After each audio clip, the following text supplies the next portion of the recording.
Hi, this is Tim Schwalk, producer on Heroes of Ruin in Space. Today I'm excited to show off my favorite character class in the game, the Architect.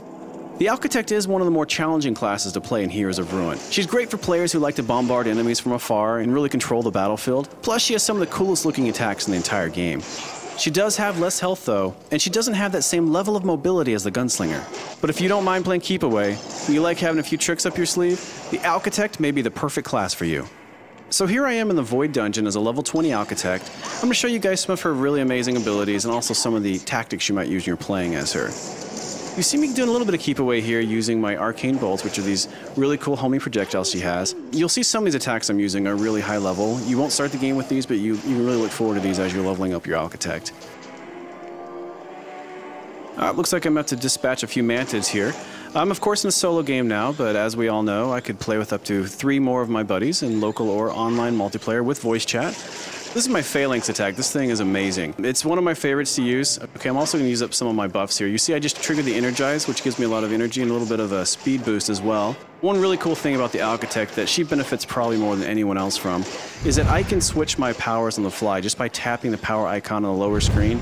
That way you're not just tied to the 3 that you've got mapped to the buttons. You can fling through them as much as you want on the fly without going into any menus. That's something that she really benefits from because she's got so many crazy cool tools, and you can see me using a lot of them right here.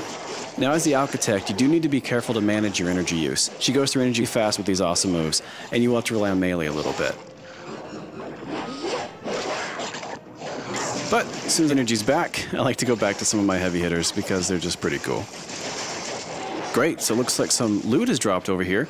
I want to clear out the area before grabbing it. If I wanted to, I could just go quick pick it up right now, but I like to examine it first, see if it's actually worth a spot in my inventory. Right now you can see I'm on fire. These flame imps are no joke. Another cool thing is how some powers will evolve as you upgrade them, like my arcane bolts. You start with 2 of them, but by the end you've got a swarm of them. It's pretty fun.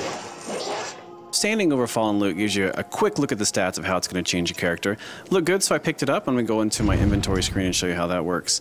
So I'm going to go down to torso pieces because I picked up a torso piece. Highlighting over any piece of armor you have will show you exactly how it changes your stats. This one increases my armor, so of course I want to put it on.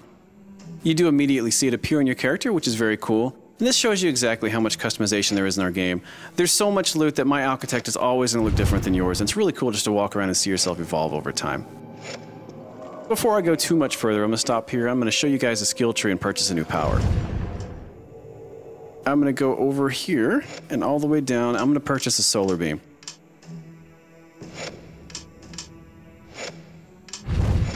It says here the solar beam is a channeled blast of fiery power, which what Architect couldn't use that, so I'm going to go ahead and purchase that. Right here, guys, I'm going to give you a pro tip. Remember that all the powers in the game were created to complement each other. So what I'm doing is I'm throwing out the gravity bomb. What it does is it sucks all the enemies into one spot, stunning them, making them sitting ducks for my high-powered solar beam. Experiment to find other combos within her bag of tricks. Not only in Heroes of Ruin do we have really amazing enemies, we also have some pretty special mini-bosses and some really amazing end bosses. This is an example of one of our mini-bosses. This is the Blade Devil.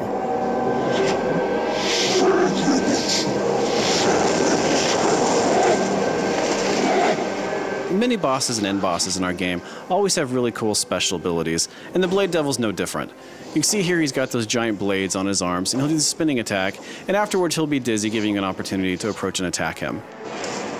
Now each of the special encounters in our game does require a different approach.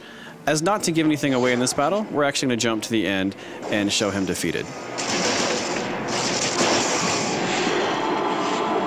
We do have a lot of gameplay variety in Heroes of Ruin as well.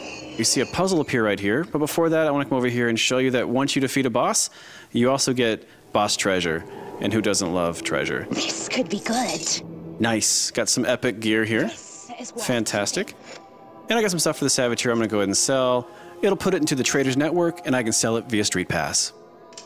So I'm going to go ahead and interact with the puzzle here, just show you a little bit about what the puzzle does. I'm not going to give away the solution, although it is randomized every time you play, as is much of our game. But just to show you a little bit of the variety we do have here in Heroes of Ruin, there are quite a few puzzles throughout the experience. Jump to the end and show it solved without giving anything away. Now that I've completed my quest here in the Soul Void, I'm headed back to Nexus to stock up on items, sell unwanted loot, and continue on my journey to find the cure for the curse on our founder Ataraxis. Of course, it's never quite that simple, is it? It seems that all of our adventuring has caught the eye of an interested party. My, you've been busy. But I am not going to give anything away at this time. Watch for Heroes of Ruin, coming soon exclusively to the Nintendo 3DS.